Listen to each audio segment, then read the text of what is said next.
Thank you for joining us for 22 News at 4 o'clock. I'm Nick Oresco. The fire danger continues right through this evening. Let's bring in 22 News Storm Team meteorologist Brian Lapis now. Brian, dry conditions continue and a bit of a breeze out there. Yeah, you know, the wind is not ferocious, but in these conditions, it just takes a little gentle breeze to really spread a brush fire. And we have several that we're dealing with here this afternoon. First of all, let's take a look at traffic, shall we? And we can see that for the most part, we're doing okay, although we have significant backup here. The Pike westbound between Ludlow and East Springfield. To be honest with you, I don't know what the deal is there, but there has been some occasional construction in this neighborhood, so it certainly could be that. 91 is looking good, 391, 291 looking good, and west of the Connecticut River on the Pike, we're also in good shape. Red flag warning continues here through 6 o'clock this evening for high brush fire danger for all of western Massachusetts. Do not burn outside and make sure smoking materials are completely extinguished before you throw them away. Winds are not out of control, as we were just mentioning, but again, it doesn't take much with this dry weather to create dangerous brush fire conditions. Temperatures right now are expected mid to upper 50s, 59 Westfield, 58 in Springfield and Greenfield, and 55 Orange and Northampton. And the clear air continues. Look at that. It's been a nice afternoon. All things considered, above average temperatures, manageable wind, and plenty of blue sky. We've got another dry day here tomorrow, and then finally some rain. We'll track it with our 22 News Storm Team forecast.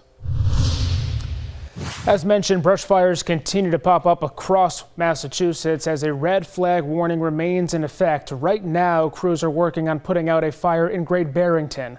The fire is burning in the area of Camp Eisner on Brookside Road. Camp Eisner posted to Facebook confirming the fire was near the property just before 9 o'clock this morning. The Monterey Fire Department is assisting with the Otis Volunteer Fire Department, providing station coverage. Police say smoke may be visible in Connecticut due to the wind blowing from the southeast. They also say the fire is covering around 10 acres. North Shore teacher unions held a rally at the State House today in Boston to call on Governor Maura Healey to intervene with negotiations.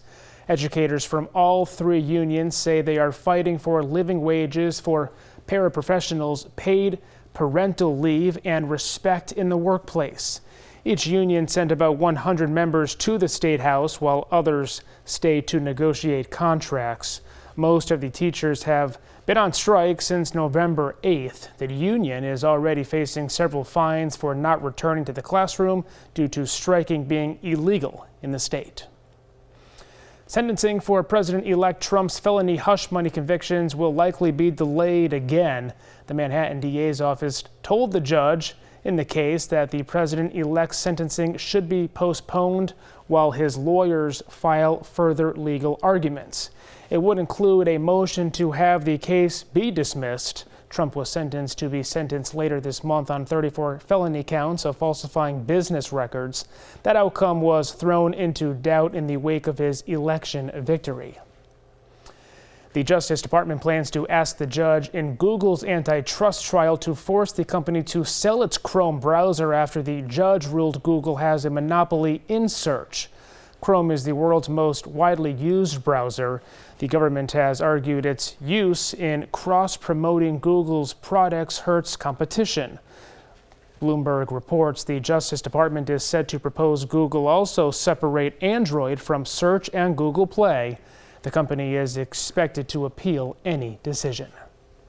Back now with Brian Lapis. It has been dry, but the good news, Brian, we do have some rain on the way. Yeah, and the way that this is looking right now, this is going to be an all-day soaking, saturating rain, which is just what we need. Yeah.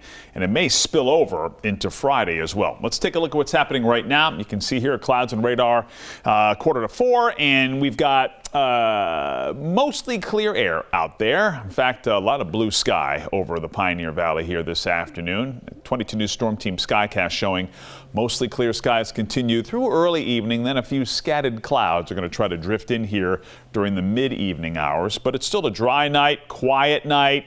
Winds will go light, we expect, so a light north breeze here overnight. There's midnight and again some scattered clouds throughout the overnight hours. Tomorrow morning, 6 o'clock, temperatures will be in the 30s, we expect, and you can see here that we've got skies becoming mostly sunny mid-morning to noon, and then in the afternoon a few scattered clouds, so a partly to mostly sunny day ought to do it here for tomorrow. Eventually tomorrow night, rain arrives. We'll track it on 22 News at 5. Okay, Brian, thank you. Trending now. We're getting a first look at some of the new floats that will make their debut in the 98th Macy's Thanksgiving Day Parade next week. These are 2 of the 6 new floats. The Strikes Again by Go Bowling float features a fully kinetic bowler and platform that are powered by an electric battery. Macy's said over 100 hours of work went into sculpting the faces of both Wednesday and Pugsley Addams on Netflix's Wednesday's Feast float. You can watch the Macy's parade next Thursday morning at 8:30 on 22 News. The Baseball Writers Association of America announced this year's winners of the Jackie Robinson Rookie of the Year Awards. Paul Skeens of the Pittsburgh Pirates won it for the National League. He was 11-3 on the season. And Luis Gil of the Yankees won it for the American League. He went 15-7. The winners of the Managers of the Year, the Cy Young Awards, and the MVP Awards will be announced later this week.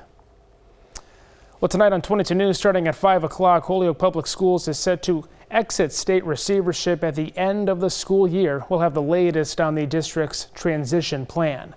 Plus, at the State House in Boston, the Massachusetts Red Cross is showing support for service members and their families. And we're entering the holiday shopping season. Brian Lapp is entering the studio now. See what you need to know when scrolling online, Brian. All right, traffic is looking good here this afternoon, other than this little snarl on the Pike westbound in Ludlow, possibly due to construction or an accident. Otherwise, I-91 is in good shape, and the Pike west of the river is also in pretty good shape.